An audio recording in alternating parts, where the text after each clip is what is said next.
Hi అండి, good morning. Welcome back to మీ తెనాలమ్మాయి కుకింగ్ వ్లాగ్స్. ఇప్పుడు మీకు నేను పచ్చిపప్పు చికెన్ ఎలా చేయాలో చేసి చూపిస్తాను. ముందుగా పచ్చిపప్పు బాగా ఒక 2-3 గంటల సేపు నానబెట్టుకోండి, బాగా నానిపోవాలి. ఇప్పుడు కావలసిన పదార్థములు: చికెను, పచ్చిపప్పు, కొత్తిమీర, టమాటో, పెద్దుల్లిపాయి, పచ్చిమిర్చి, ధనియాలు, లవంగ, దాల్చిన చెక్క,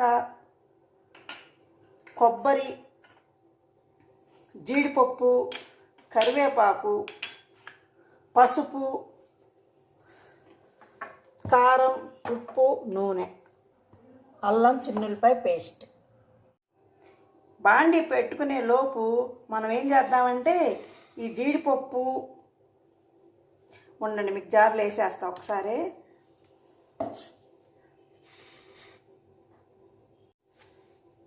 ఇదిగోండి, మనం మిక్సీలో వేసుకునేవన్నీ ఇందులో వేసేసుకుందాం. జీడిపప్పు,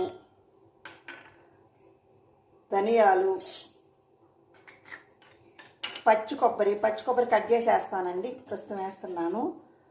లవంగ,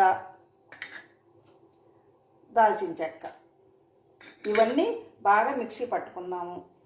ఇప్పుడు పొయ్యి మీద బాండీ పెట్టుకొని, ఇప్పుడు పొయ్యి మీద గిన్నె పెట్టుకున్నాం కదండి, ఇందులో కొంచెం నూనె వేసేద్దాం.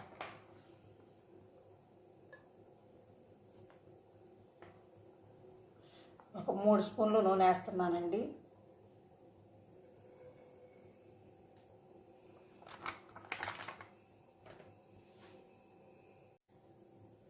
ఇప్పుడు నూనె బాగా వేడెక్కింది కదండి, ఇందులో పెద్దుల్లిపాయ ముక్కలు వేసేసుకుందాం.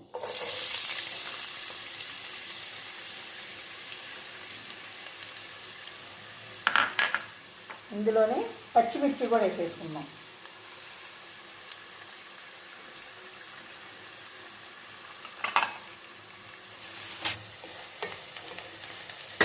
చూడండి, ఇట్లా ఎగితే చాలు, మరీ ఎర్రగా అవసరం లేదు. ఇప్పుడు ఇందులో మనం టమాటా ముక్కలు వేసేసుకుందాం.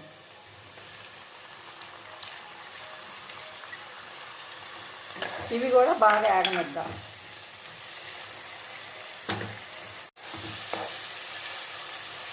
ఇప్పుడు ఇందులో మనం కరివేపాకు కూడా వేసేద్దాం.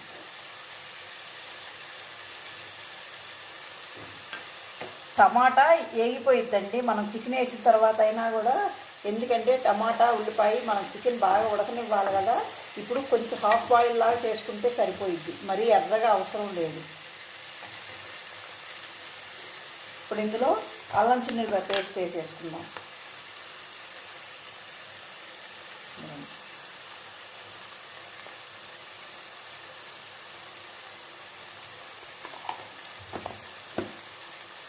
ఇదంతా బాగా కలిపి పెడదాం.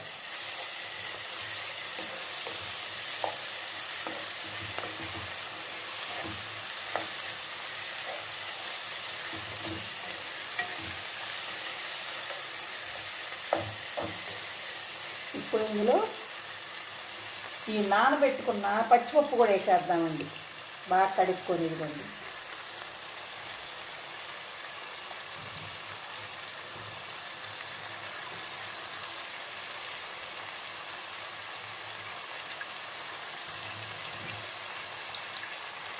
మీరు ఎంత నానబెడితే అంత బాగుంటుందండి. అట్లనే మరీ పప్పుగా ఉడకబెట్టుకోవద్దు.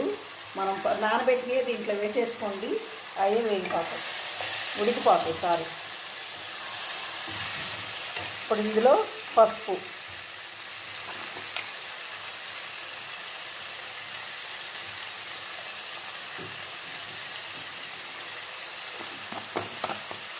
ఉప్పు,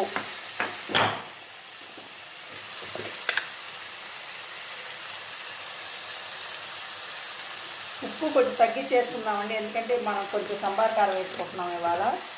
నాన్ వెజ్లో మామూలుగా మనం పచ్చికారమే వాడతాము, ఇవాళ సంబార్ కారం వాడుతున్నాము. అంటే సంబార్ కారం అంటే మీకు ముందే చెప్పాను, అది ఏమీ లేదు, మసాలా, ధనియాలు, మెంతులు, జీలకర్ర అవన్నీ ఏం చేసుకోవాలో మీకు చూపించాను. ఇదిగోండి, ఇప్పుడు చికెన్ వేసేస్తున్నా. మీకు చూపించక ముందే మొత్తం బాగా కడిగి పెట్టుకుంటున్నానండి, ఎందుకంటే టైం వేస్ట్ అని చెప్పి. ఇప్పుడు ఇది బాగా కలిగి పెట్టి మూత పెట్టేసి సన్న మంట మీద పెట్టేద్దాం.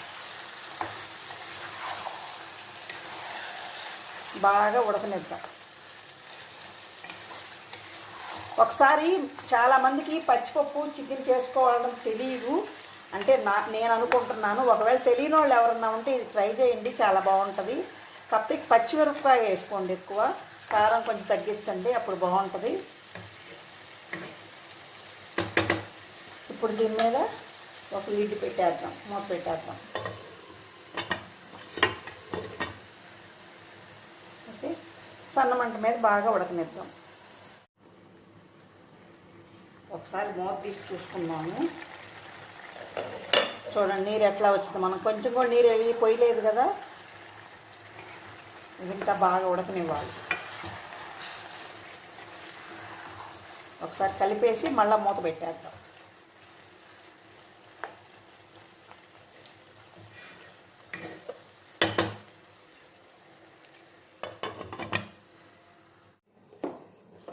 ఇప్పుడు ఒకసారి మూత తీసి చూద్దాం. చూడండి నూనె పైకి వస్తుంది కదా, ఇంకా మనం కారం వేసేద్దాం.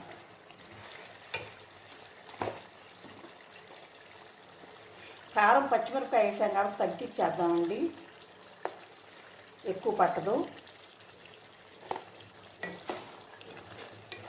ఇప్పుడు ఇందులో మసాలా కూడా వేసేద్దాం. ఒకసారి కారం చూసుకుందాం బాగా కలిపిన తర్వాత.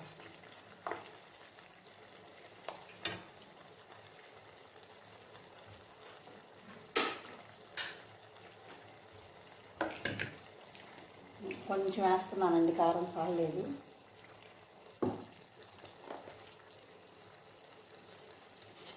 ఇందులో మసాలా కూడా వేసేద్దాం.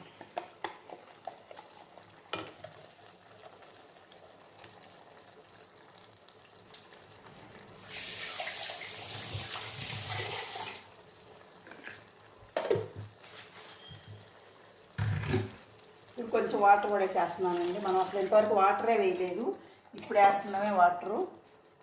ఇప్పుడు బాగా కలిగి పెడదాం.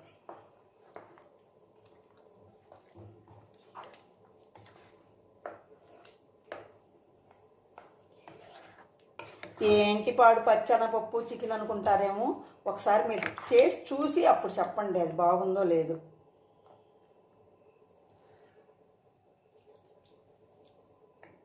అన్నీ సరిపోయినాయండి, ఇంకా మనం మూత పెట్టేద్దాం. కొంచెం ఉప్పు తక్కువ, కొద్దిగా లైట్గా ఉప్పు తక్కువ.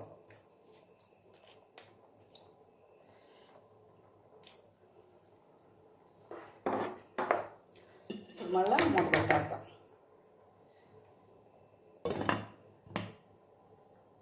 కొంచెంసేపు బాగా ఉడకనిద్దాం. ఇప్పుడు ఒకసారి మూత తీసి చూద్దాము. చూడండి నూనె పైకి వస్తుంది కదా, అంటే మసాలా కూడా ఉడికిపోయింది. ఇంకా మనం కొత్తిమీర వేసేసుకొని దించేసుకోవచ్చు.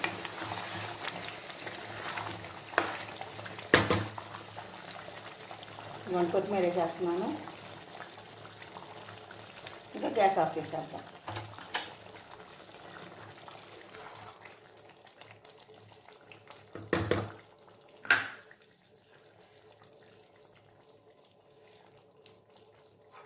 ఇది నాన్ స్టిక్ కాబట్టి ఇంకా మనకు సర్వింగ్ బౌల్ అక్కర్లేదండి, డైరెక్ట్గా మనం వడ్డించేసుకోవచ్చు. చూడండి కూర ఎంత కలర్ఫుల్గా ఎంత బాగుందో, ఒకసారి ట్రై చేసి చూడండి. పచ్చిపప్పు chicken is ready to serve. Please subscribe, like, share my channel.